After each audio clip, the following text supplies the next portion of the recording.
नमस्कार दोस्तों। भारत लगातार राफेल और S-400 एयर डिफेंस जैसे हथियारों से लगातार पाकिस्तान पर दबाव बना रहा है, लेकिन क्या वाकई पाकिस्तान चुप बैठा है? क्या पाकिस्तान राफेल जैसे फाइटर जेट का तोड़ निकाल चुका है? क्या S-400 से अब पाकिस्तान के ऊपर कोई फर्क नहीं पड़ेगा? पाकिस्तान कैसे मजबूत भारतीय नेवी का भी मुकाबला कर रहा है और कैसे भारत और रशिया की दोस्ती को तोड़ने की कोशिश हो रही है, यह सब जानेंगे इस वीडियो में। नमस्कार दोस्तों, मेरा नाम है अमित और मैं स्वागत करता हूं आपका अमित अपडेट्स चैनल पर। तो चलिए दोस्तों शुरू करते हैं। पाकिस्तान हमेशा से भारत को अपना दुश्मन समझता आया है और इसी कारण 4 लड़ाइयां भी भारत के साथ कर चुका है, लेकिन कभी कोई लड़ाई जीत नहीं पाया।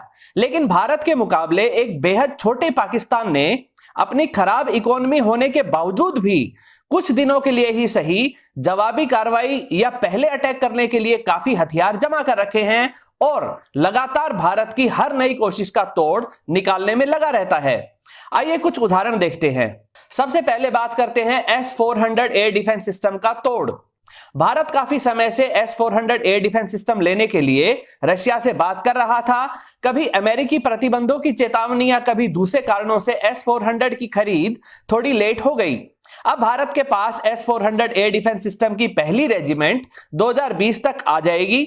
S-400 दुनिया की सबसे बेहतरीन सुरक्षा प्रणाली है, जो 380 किलोमीटर दूर से आती हुई मिसाइलों, फाइटर जेट, ड्रोन्स, हेलीकॉप्टर और यहां तक कि स्टेल्थी फाइटर जेट्स को भी ट्रैक करके अपनी हाइपरसोनिक मिसाइलों के माध्यम से उन्हें डिस्ट्रॉय करने की काबिलियत रखती है। S-400 एक गेम चेंजर बताई जा रही है और इसके आने से पाकिस्तान की सारी परमाणु संबंधी धमकियां धरी की धरी रह जानी थी, लेकिन पाकिस्तान ने अपने ही तरीके से इसका भी तोड़ निकाल लिया है। S-400 जैसे महंगे एयर डिफेंस सिस्टम को खरीदना पाकिस्तान के लिए पॉसिबल नहीं था, तो उन्होंने चाइना की सहायता से परमाणु धमकियों को बनाए रखने के 2 तरीके अपनाए। पहला है ज्यादा ताकतवर परमाणु हथियारों के लिए ऐसी बैलिस्टिक मिसाइल्स को बनाया जो एक साथ कई परमाणु पेलोड्स को ले जाए और जब आकाश में लगभग 50 किलोमीटर की ऊंचाई पर यह नीचे की तरफ आए तो एक साथ सभी परमाणु पेलोड्स को अलग अलग ठिकानों पर टारगेट करके छोड़ दे। अगर S-400 इनमें से कुछ को ट्रैक करके डिस्ट्रॉय करने में भी सफल हो जाता है, तब भी बचे हुए परमाणु पेलोड्स भारत में काफी ज्यादा नुकसान पहुंचा सकते हैं। दूसरा तरीका अपनाया टैक्टिकल स्मॉल न्यूक्लियर पेलोड्स का। पाकिस्तान ने फिर चाइना की सहायता ली और 70 किलोमीटर दूरी तक अटैक कर सकने वाली नस्र मिसाइल को बना लिया, जो एक छोटे परमाणु हथियार को ले जा सकती है। इसे आसानी से कहीं भी डिप्लॉय करके लॉन्च किया जा सकता है। यह कम ऊंचाई पर उड़ने वाली हाईली मैन्यूवरिंग मिसाइल है जो लगातार अपना रास्ता बदल सकती है। इसी कारण इसे किसी भी एयर डिफेंस सिस्टम से रोकना काफी मुश्किल है। साथ ही यह इंडियन आर्मी की पूरी मूवमेंट को रोक सकती है। S-400 को बड़े शहरों जैसे कि नई दिल्ली व मुंबई आदि व की मिलिट्री इंस्टॉलेशन को सुरक्षित रखने के लिए ही इस्तेमाल किया जाएगा। ऐसे में पाकिस्तान नस्र मिसाइल को बॉर्डर के नजदीक ही लॉन्च करके इसे आसानी से S-400 से बचा सकता है। दूसरे पॉइंट में बात करते हैं राफेल के तोड़ का। भारत एयरफोर्स को मजबूत रखने के मकसद से फ्रांस से 36 राफेल खरीद रहा है। फिलहाल भारत को 3 राफेल हैंडओवर हो चुके हैं, लेकिन फिलहाल ये तीनों फ्रांस में ही हैं, जहां इन पर भारतीय पायलट्स ट्रेनिंग कर रहे हैं। अप्रैल तक भारत में 6 राफेल पहुंच जाएंगे। राफेल में जो meteor air to air missile लगी है, उसकी नो एस्केप जोन ही 100 किलोमीटर से ज्यादा है। यानी अगर कोई पाकिस्तानी फाइटर जेट राफेल के 100 किलोमीटर के रेडियस तक भी आया तो फिर उसका मिटियोर से बचना लगभग इम्पॉसिबल हो जाएगा। इसके अलावा राफेल भारत में उड़ते हुए 300 किलोमीटर दूर से ही air to ground scalp missile को भी लॉन्च कर सकता है। यह न्यूक्लियर मिसाइल को भी ले जा सकता है। एंटी रेडिएशन व एंटी शिप मिसाइल्स को भी इससे लॉन्च किया जा सकता है। बेहतरीन काउंटर मेजर सिस्टम यानी कि स्पेक्ट्रा, जो इसका रडार क्रॉस सेक्शन काफी कम कर देता है, इससे लैस होने के कारण F-16 व JF-17 इसे जल्दी से टारगेट नहीं कर सकते हैं। इन सब खूबियों से राफेल इंडियन एयरफोर्स को काफी ज्यादा एडवांटेज दे देगा। तो क्या पाकिस्तान चुप बैठा है? नहीं। पाकिस्तान राफेल के सेमी स्टेल्थी कैरेक्टर को ही ट्रैक करने के लिए चाइना से JY-27 वाइड मैट नाम का स्टेल्थ रडार ले रहा है, जिसकी रेंज 500 किलोमीटर बताई जा रही है। इसे पाकिस्तान के MM आलम एयरबेस पर लगाया गया है, जो भारत के अंबाला एयरबेस से लगभग 500 किलोमीटर की दूरी पर है। अंबाला एयरबेस पर ही राफेल की तैनाती होनी है। यानी कि राफेल की तैनाती से पहले ही पाकिस्तान ने इसकी हर एक्टिविटी को ट्रैक करने की पूरी तैयारी कर ली है। JY-27 रडार से ट्रैक करने के साथ ही राफेल को बॉर्डर के नजदीक आने पर ही सरफेस टू एयर मिसाइल वाले LY-80 या कहें HQ-16 एयर डिफेंस सिस्टम से टारगेट करके डिस्ट्रॉय करने की तैयारी कर ली है। भारत के मिराज 2000 फाइटर जेट्स जिस तरह से 80 किलोमीटर तक पाकिस्तान में घुसकर बालाकोट तक एयर स्ट्राइक करके बिना किसी मुकाबले के अनचैलेंज्ड वापस चले गए थे, ऐसा ही मौका राफेल को नहीं मिल सके। इसी को देखते हुए चाइना से मीडियम टू लॉन्ग रेंज के एयर डिफेंस सिस्टम HQ-9 को भी लिया जा रहा है। HQ-9 को रशियन S-300 की रेंज का माना जाता है और यह उसी का चाइनीज वेरिएंट है। इसकी रेंज 200 किलोमीटर तक है। इसमें लगी मिसाइल्स लगभग 5000 किलोमीटर प्रति घंटे की स्पीड से अपने टारगेट की तरफ बढ़ती हैं और थ्रस्ट वेक्टरिंग कंट्रोल के कारण काफी मैन्यूवरिंग होती हैं। इसे ज्यादा सटीक बनाने के लिए इनर्शियल गाइडेंस सिस्टम के साथ ही मिड कोर्स अपलिंक व active radar terminal guidance system से लैस किया गया है। यानी कि राफेल आने से पहले ही उसका मुकाबला करने की तैयारी पाकिस्तान कर चुका है। लेकिन यहां दो बातें ध्यान में रखने वाली हैं।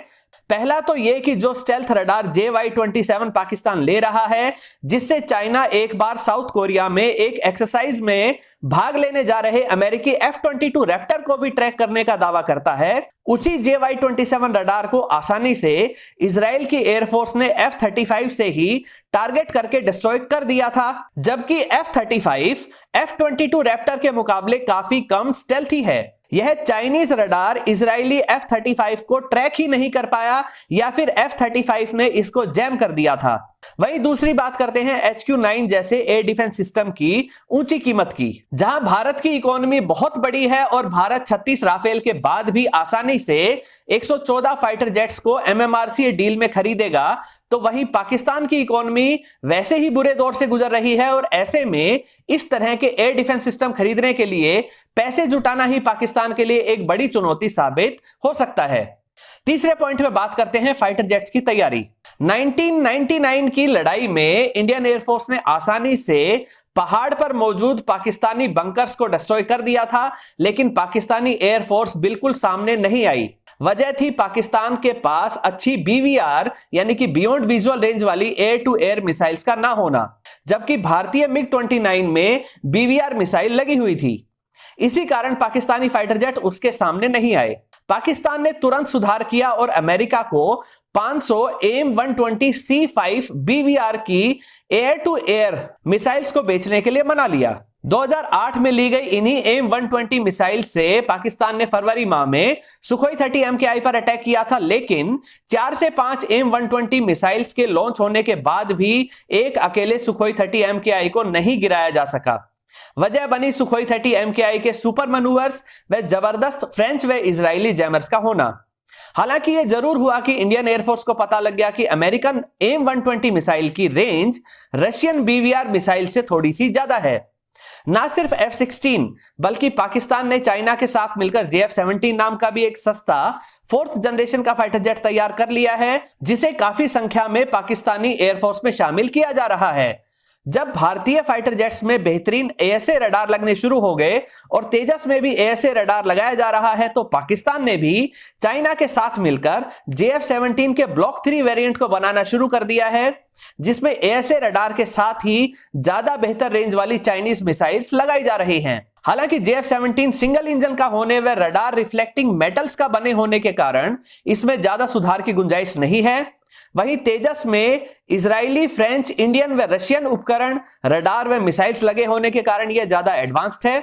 साथ ही कंपोजिट मटेरियल का इस्तेमाल होने से यह ज्यादा मजबूत है और इसका रडार क्रॉस सेक्शन भी JF-17 से काफी कम है। इसके अलावा भारतीय फाइटर जेट्स की हर मूवमेंट पर नजर रखने के लिए पाकिस्तान 8 अवाक्स एयरक्राफ्ट इस्तेमाल कर रहा है, जिसमें 500 किलोमीटर रेंज वाले एरियाई रडार वाले स्वीडन से लिए गए अवाक्स भी शामिल हैं।